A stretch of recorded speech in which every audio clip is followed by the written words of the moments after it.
मध्य प्रदेश में होने वाले विधानसभा चुनाव में जनता दल यूनाइटेड ने भी अपने उम्मीदवार उतारने का फैसला ले लिया है। जनता दल यूनाइटेड ने इस संबंध में अपने उम्मीदवारों की पहली सूची जारी कर दी है और जनता दल यूनाइटेड के महासचिव और बिहार विधान परिषद के सदस्य आफाक अहमद खान की तरफ से मंगलवार को जारी की गई सूची के मुताबिक मध्य प्रदेश में जनता दल यूनाइटेड के पिछोर, राजनगर, विजय, राघवगढ़, थांदला और पटियालाबाद विधानसभा सीट पर अपने उम्मीदवारों को उतारेगी। वहीं इस घोषणा के बाद इंडिया गठबंधन की एकजुटता पर सवाल उठने लगे हैं। आपको बता दें कि कुछ ही दिन पहले सपा प्रमुख की कांग्रेस से नाराजगी सभी के सामने आ गई थी और जेडीयू ने पिछोर सीट से चंद्रपाल यादव को, राजनगर से राम कुंवर रानी रैकवार और विजय राघवगढ़ से शिव नारायण सोनी, थांदला से तोल सिंह भूरिया और पेटलावद सीट से रामेश्वर सिंघार को टिकट दे दिया है।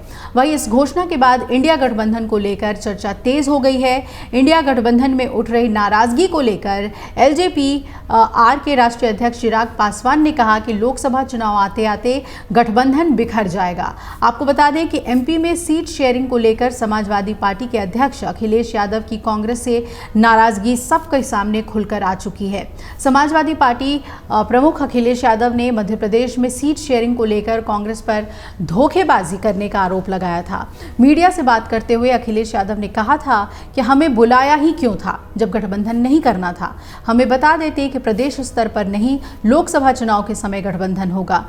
इसके साथ ही सपा मुखिया ने यह भी कहा कि मुझे कांग्रेस के लोग बोल दें कि सपा के साथ उन्हें गठबंधन नहीं करना है, हमसे साजिश और षड्यंत्र ना करें।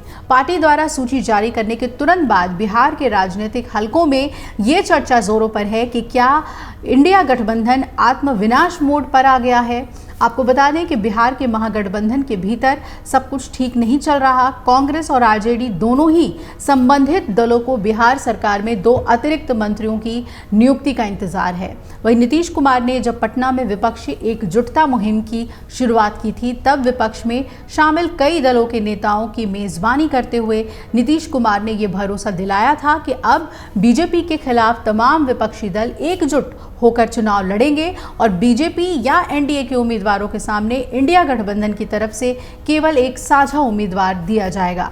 लेकिन मौजूदा विधानसभा चुनाव में नीतीश की पार्टी का धैर्य टूट गया और मध्य प्रदेश में जहां बीजेपी और कांग्रेस के बीच की टक्कर है, वहां जेडीयू ने अपने उम्मीदवारों को चुनावी मैदान में उतार दिया है।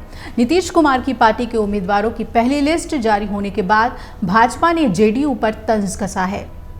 बीजेपी के प्रदेश उपाध्यक्ष हैं संतोष पाठक, जिन्होंने कहा कि नीतीश कुमार का धैर्य इसलिए टूट गया क्योंकि उनकी पार्टी को किसी गठबंधन में तरजीह नहीं मिल रही है। जब जेडीयू को कोई पूछ नहीं रहा है, तब वो अपने उम्मीदवारों की घोषणा कर रहा है। बीजेपी ने दावा किया है कि लोकसभा चुनाव के पहले ही इंडिया गठबंधन धाराशायी है। बीजेपी की तरफ से निशाना साधे जाने के बाद जेडीयू ने भी अपनी तरफ से पहली प्रतिक्रिया दी है। जेडीयू के प्रदेश प्रवक्ता राहुल कुमार ने कहा कि संगठन और चुनावी विस्तार के मकसद से उनकी पार्टी ने मध्य प्रदेश में उम्मीदवारों को मैदान में उतारा है। एमपी विधानसभा चुनाव में पार्टी और ताकत देखना चाहती है और जो लोग भी इस पर सवाल उठा रहे हैं वो केवल राजनीति कर रहे हैं। जेडीयू का कहना है कि राजनीतिक मकसद से चुनाव मैदान में उतरने में कोई हर्ज नहीं है। तो एमपी में अब जेडीयू के उम्मीदवार भी उतर चुके हैं। कांग्रेस और सपा में तो पहले ही सीट शेयरिंग को लेकर विवाद हो चुका है। अब जेडीयू भी अपने रास्ते पर है। ऐसे में इंडिया गठबंधन पे सवाल उठना लाजमी है। अगर आप ये वीडियो YouTube पर देख रहे हैं तो हमारे चैनल को सब्सक्राइब करें और बेल आइकन को दबाना ना भूलें। अगर आप Facebook पर ये वीडियो देख रहे हैं तो हमारे पेज को लाइक करें।